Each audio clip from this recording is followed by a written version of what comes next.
Okay, I've come back to bring you back to the Hovabator.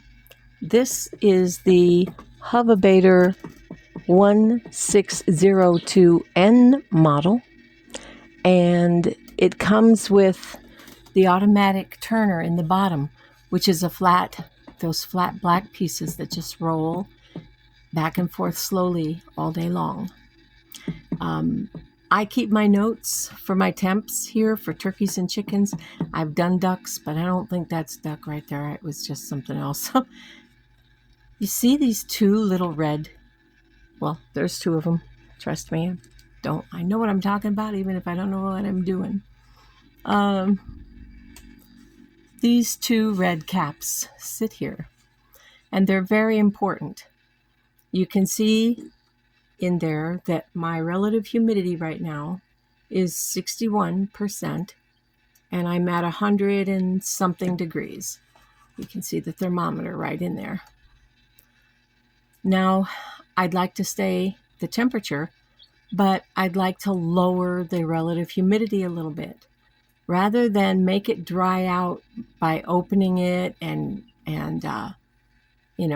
trying to let the water out in another way, that's what these are for.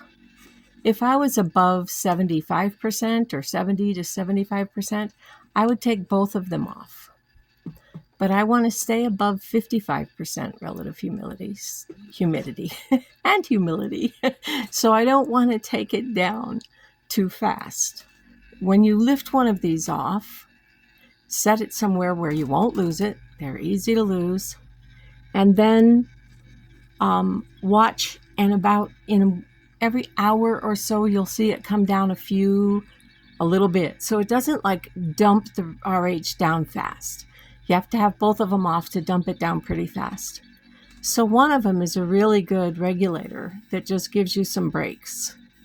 All it is a hole into the system. You can put your finger down in, and it lets the humidity out slowly, the excess humidity. So we'll take a look at this batch. This is a very full batch of the Fiddle Bog flock, and the Hovabator can hold, well, I'm pretty picky, so I don't like to let them get too close to where the apparatus turns. It goes like this, and then it goes like this as it brings the black structure forward and back in order to turn the eggs slowly all day, every day. So I put my temp there, and I try to keep my eggs off of that apparatus just so that nothing can happen. This is the first time, however, that I'm opening the incubator since I started it about, 7:29, I think I started it. And what I will do today is smell every egg, as odd as that seems. So I have 1, 2, 3, 4, 5, 6, 7, 14, 15, 16, 17, 18, 19, 20, 21, 22, 23, 27, 31, 32, 33, 34, 35, 36, 37, 38. So 38 eggs in here. These 3 are an experiment in the very front. Oh, you can't see it. In the very front, there's an experiment going on. Oh, that's better, isn't it? What eggs was that lady counting, right? Trying to set my tripod down. These 3 eggs are actually ones that were refrigerated for a week before being brought into the incubator. I've heard folklore of refrigeration and then incubation. In a decade, I've never tried that. I've just always felt like, nope, that's a definite no-go. That's a definite exploding egg. Don't do it. Well, I'm living on the wild side this year, and I'm going to find out if that's actually true. So, okay. If I smell anything off about these 3 eggs, they'll be the first to come out. But let's give it a check. You just pick it up and smell it. That's what you do. Smells fresh, smells good, smells like the incubator. The incubator smells very fresh and clean.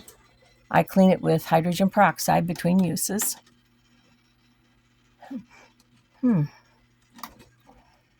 Yeah, still smells okay. So this is where the nose knows. And if it doesn't know, you could be in trouble. I don't smell anything seriously off. I would say this one on this side smells a little bit stronger. So we'll have to see about that. Now I'm dropping my temp and humidity, so I'm going to close up.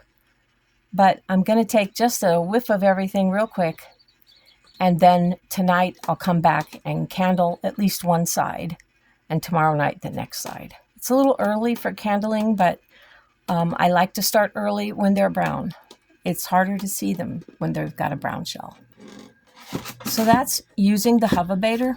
Oh, I should also tell you, you got to keep this little cord. There's a corner back there for the turning cord. The turning cord functions independently from the thermostat and the heating elements, which is a good thing. It means you could set your incubator up to turn the eggs for 2 weeks while you're gathering eggs without using the heating element. And that's a very good way to do it. I've done it successfully many, many times. The heating element, as you can see, has increases if you bring it this way, decreases if you bring it that way. It takes a good quarter of a turn to make much difference at all. So don't be afraid to give it a wide swing when you really need to change it fast. So then you watch for when the indicator light is on. It's on now because we're above temperature or below temperature, so it's trying to bring it back up. And it goes off, and then it comes down, and then it clicks back on again, just like any other kind of heater's indicator light that you've ever seen. You want to watch it as closely as possible for its first maybe 10 cycles of on and off to read where is it coming on. You have to have an independent thermometer with this model. There isn't a thermometer you can read. We add our thermometer and relative humidity hygrometer in there. So we read it, and if it's 99, we want this to go a little bit higher. I like it to stay at between 100 and 100.8 for chickens, 100.8 being the high end. See, now it went off already. It's saying it's warm enough. I put it just far enough back there where you can't see it, of course. So I'm going to read that with the light. Oh, okay, it went off at 99.1. That's a little low for it to be going off, but that's still good. As long as when it comes on, it takes it back up to 100 to 100.8. And probably ideal would be 100.4, 100.2 even is fine.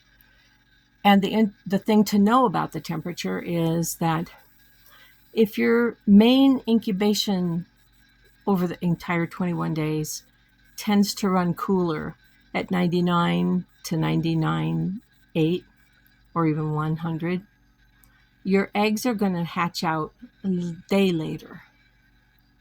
If it runs a little hotter, like 101 and up, and hopefully you don't ever go over 102, that's your max for chicks, then they're going to hatch a day earlier. So your 21 days mark is a guideline, not a law. It depends on the body heat of the hen in nature of what day they actually hatch out. And don't be surprised if they hatch out over 2 and even 3 days time. She continues to sit on her eggs for at least 3 or 4 days after her chicks are hatching out. And the hen knows when it's time to give up, usually. With the Hovabator, you need to be aware of that part of nature rather than just this part of technology. So good luck if you're getting a Hovabator. I highly recommend them. I have 2 of them. I have 2 of the exact same model. And if it weren't so we're having such a heat wave, I'd have them both running right now. but it really heats up the utility room. And as you can see by the munching on the side of this one, which thankfully did not interfere with its function, if you have free-ranging chickens, you just can't put these anywhere. You put them down, and chickens love styrofoam. They come and they pick it apart as fast as they can get their hands on it. So I don't even let my chickens see me carrying one of these anywhere. I can't do them in the greenhouse anymore for that very reason. I keep the greenhouse door open for fluctuation of temperature and a little breeze and make it a little just more livable. And so the chickens can go in there too. Free-ranging chickens go where they want to go, or you have to fence them out of that spot. And I just tend to choose my battles wisely, I guess I'd say. So that's the Hovabator. I hope that this helps you. See you next time.